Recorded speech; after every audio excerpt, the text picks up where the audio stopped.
Hello and welcome back. Welcome to part 2 of my Python Game Making for Beginners tutorial. So this is where we're actually going to start doing our coding. As you can see, I've got my idle environment open and ready to go. If you need further instruction on how to do that, be sure to check my video where I talk about installing and setting up Python. I will link to that above right now. You will need Python installed for us to go ahead with this one. So starting right now, we're going to start building towards our first project, which is a guess the number game. So for our first few videos, we're going to go ahead and get some of the basics out of the way. Again, that's going to allow us to build up towards this first project. So these first few videos, like I said, are going to serve to teach you the beginnings of Python and coding in general. So the first concept that we're going to go over is data types. Every point of data that we use in Python is going to belong to a specific type. The two basic number type variables are integers and floats. An integer is simply a whole number, and a float is short for a floating point variable. Basically, it's going to be a number with a decimal after it. So the numbers 1, 5, 37, these are integers. Floats are numbers like 37.2, 3.14, 109.735. These are all floating point numbers. If you come from another language, you might be used to very strict distinctions between these two numbers, but for the most part, Python handles them pretty much identically. So let's go ahead and use some different number data types to do a little bit of math. So in order to do math, we're going to use our four basic mathematical operators, which are plus sign for addition, minus sign for subtraction, the asterisk for division, and the / for division. So if you have a number pad on your keyboard like I do, all of these are going to be very, very conveniently located right around your number pad. If not, you'll have to search around on your keyboard for them a little bit, but they are right there. So to do math, all we have to do is say something like 1 plus 1 and hit enter, and in the interactive shell, it gives us the answer, which is 2. If we do 3 plus 5 and hit enter, we get 8. We can also do that with subtraction. I'll do 3 minus 5, and you can see it can work with negative numbers as well. If I do 5 times 4, it gives us 20. So all of these are integer numbers. And again, Python handles integers and floats. For our purposes right now, handles them pretty much identically. So let's try something else. Let's do 6 divided by 3. So whenever you do division, it automatically gives you a float back, which is okay. That doesn't really matter for us right now. Let's do 5 divided by 4. And there it gives us a decimal, 1.25. We can do 4 divided by 5. And it gives us 0.8. So doing math is that simple. It's really, really easy. One thing to keep in mind is that if you use a complex equation like 1 plus 5 divided by, I'm getting messed up. 1 plus 5 divided by 4. It does follow the order of operations that you probably learned in elementary school or middle school math. That is PEMDAS, P-E-M-D-A-S. That stands for parentheses, exponents, multiplication, division, addition, and subtraction. One other thing that's very important to remember is that in Python, it considers multiplication and division equal to one another in the order of operations. And it also considers addition and subtraction equal to one another. So if you have an equation that uses multiple addition and subtraction operators or multiplication and division operators, it will do those from left to right. So if I do 1, let's do 1 divided by 5 times 3, it will do 1 divided by 5, then it will take that answer and multiply it by 3, which gives us 0.60000001. But if I did 5 times 3 divided by 1, now it does 5 times 3, which is 15, divided by 1, which is also 15. Of course, it gives us 15.0, a floating point number, because we used division on that one. You can keep things a little bit more clear by using parentheses. So if I wanted to do 1 divided by 5 times 3, but wanted the 5 times 3 to happen first, you can do 1 divided by parentheses 5 times 3, in parentheses, and there. Then it will do 5 times 3, which is 15, and then 1 divided by 15. So pretty simple to remember. Just remember that PEMDAS operation, parentheses, exponents, multiplication, division, addition, subtraction. But again, multiplication, division, addition, and subtraction, those happen from left to right. Those operations are considered equal to one another. All right, our next two basic data types that we're going to do are strings and Booleans. So a string is basically a string of characters. You can think of it like text. You can have numbers in a string, but if you do that, it doesn't handle them as a number. It handles it as text. That is a very important distinction to remember because you cannot add a string to an integer or a float. For instance, if, in order to define a string, all you do is put something in quotation marks. You can use either single quotes or double quotes, but the opening and closing have to agree with one another. So if you begin with a single quote, it has to end with a single quote. If you begin it with a double, it has to end with a double. So I'm just going to do open quote Adam, close quote. That is my string variable. I can use singles, but if I try to use a single and a double, it gives me a syntax error. It doesn't know what to do with that. So remember, you can use single or double quotes, but it has to be the same at the beginning and the end of our string. You can also do that with numbers, as I said. So if I do 15 as a string, that works, but I can't say string 15 plus 1 because you can't add a string to an integer or a float. So we're going to learn some ways to deal with that later, but right now if we have to do that, just remember to do number variables. Be sure you don't use strings for that. The very last data type is probably the simplest to understand, which is the Boolean variable, and a Boolean is simply true or false. That's it. Whenever you're using a Boolean data type, though, it has to be capitalized, so true with a capital T, and you notice if I put that in lowercase, nothing changes, but if I put it in capital, it changes to orange to let us know that that is a Boolean. Same thing with false. If I try to do that lowercase, doesn't work, but false, that one works. That is a Boolean variable. So we're going to use those later in conditionals when we start making decisions and taking different paths in our programs. We'll get to those in the next couple of videos. All right, something else that we can do is we can store our different data types as variables. We probably know what variables are and from doing basic algebra back in school. And in programming, they're not that much different. They're pretty much identical. All it is a container that holds a value. So since it's a variable, it can vary, meaning that it can change over time. We can change variables pretty much anytime we want. So in order to define a variable, all we have to do is put in the name of a variable, then equals, and then the value that we want to store in that variable. So for instance, if I wanted to store my name, I would say name equals, and then the string Adam. And then when I call that variable, it gives that back to me. If I type in name, now Adam is stored in name. I can change that to name equals B. And now when I call name, that's B, because I have changed that variable. Again, variables can vary. They can change over time. So there are a couple of rules for naming variables. It's good practice to use all lowercase for variables. That's generally what I like to do. You cannot have spaces in your variables at all. If you need to have multiple words, the best thing to do is to use an underscore. For instance, first name equals Adam.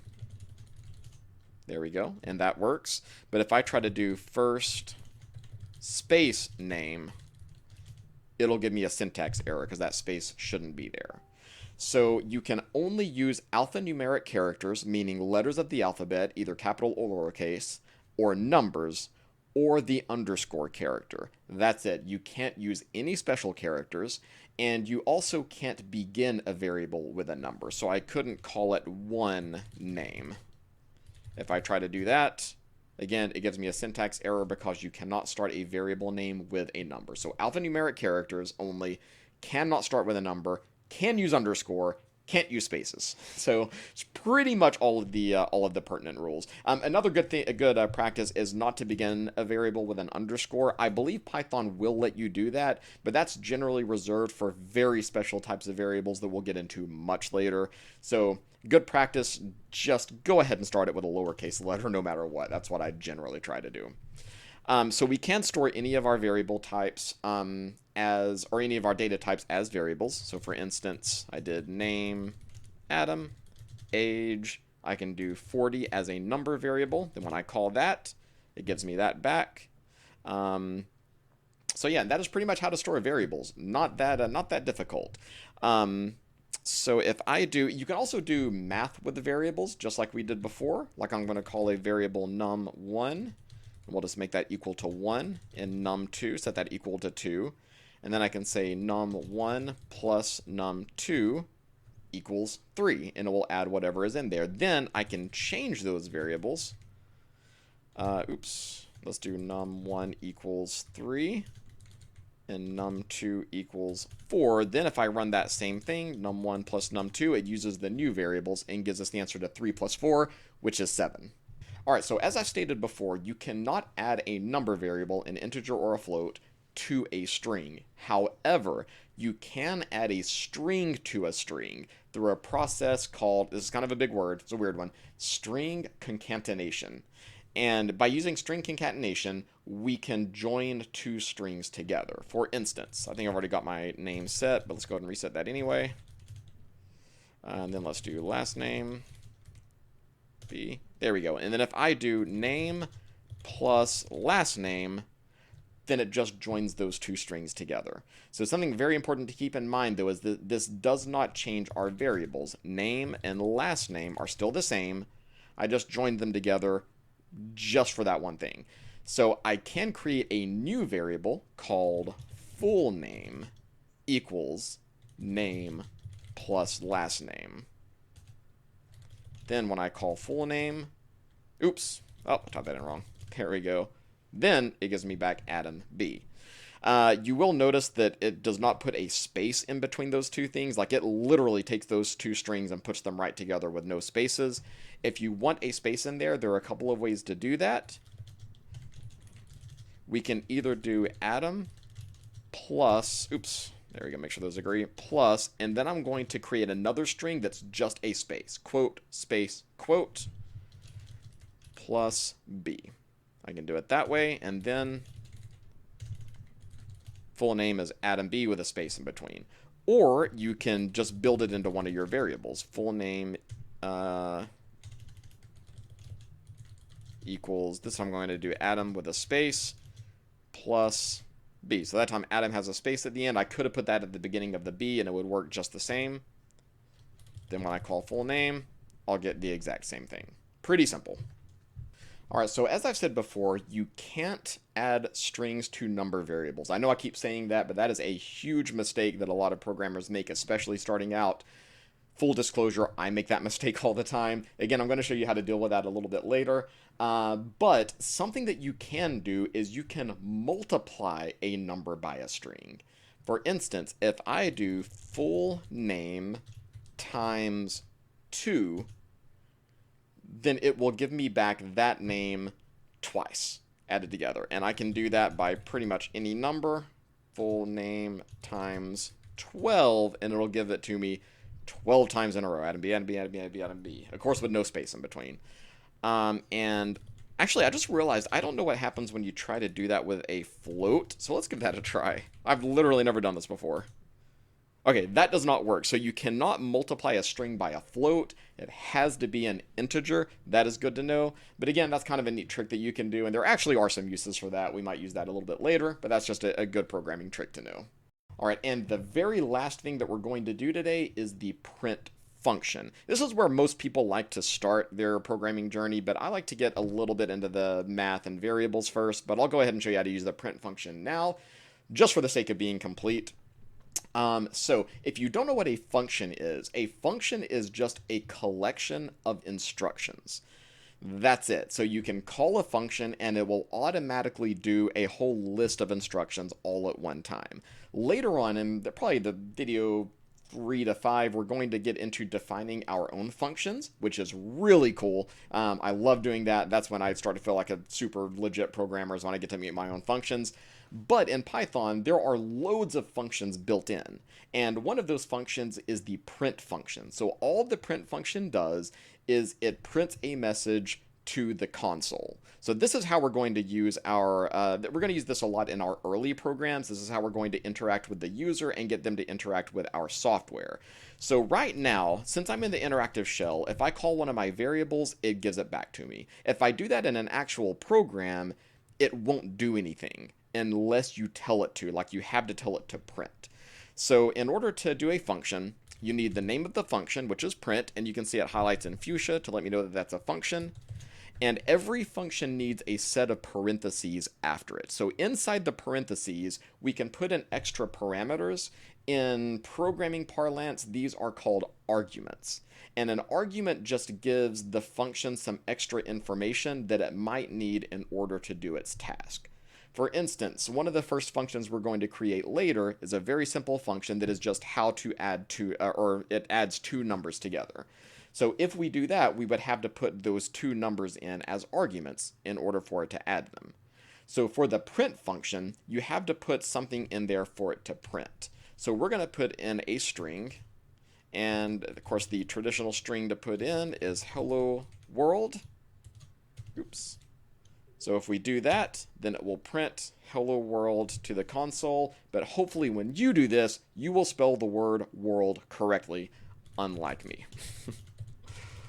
Let's try that one more time. Print hello world. There we go. I'm a little anal retentive, so I got to get that right. All right, there we go. So we could also put in a variable. So if I create a variable called greeting,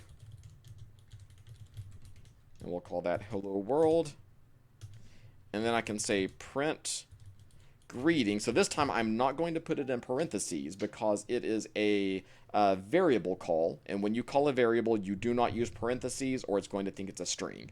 Just put in the variable, and boom, there it is. I can also do print full name, and it will print that to the console. Very, very useful, like I said, for interacting with the user. When we start doing graphical games later on where we aren't using the command line for the user to interact directly with it, we're still going to use the print function sometimes for debugging purposes to find out where problems lie in our program and how we can fix those. And also, one more thing with the print function is that we can do math in there just like we did before. If I print 1 plus 2, I get 3. If I print greeting times 4, then it'll print hello world 4 times. So again, same things you can normally do that we did before, you can do there. All right, that I believe is going to bring us to the end of our first video. I know we covered a lot today, but I would recommend going back and watching some things a couple of times, really let it sink in, and most importantly, practice. These things take lots of practice. So even after you learn these things, do them over and over again. At the end of these videos, I like to give a coding challenge, and your coding challenge this time is just to practice and experiment. Get into your idle interface, your idle interactive shell rather, and just do some math. Try different things. Try things that you don't think are going to work. You might be surprised. You might find out something cool that I didn't even go over here. You aren't going to break anything at this point. So just get in there and, like I said, just screw around, mess around with it, and see what you can figure out. In the meantime, if you like this video or if you learned something, hit the like button, subscribe if you're new here, and be sure to hit the notification bell so you never miss one of my new videos. I am super excited about getting the rest of this series underway. So the first few videos, I'm going to crank them out really fast. After that, as we do some more complex things, they're going to slow down a little bit just to give you some more time to let these concepts sink in. But if you have any questions or any snippets of code that you want to show off, feel free to leave me a comment below. I love getting comments. And that will about do us for this video. So again, thank you for watching, and we will see you in the next one. Goodbye.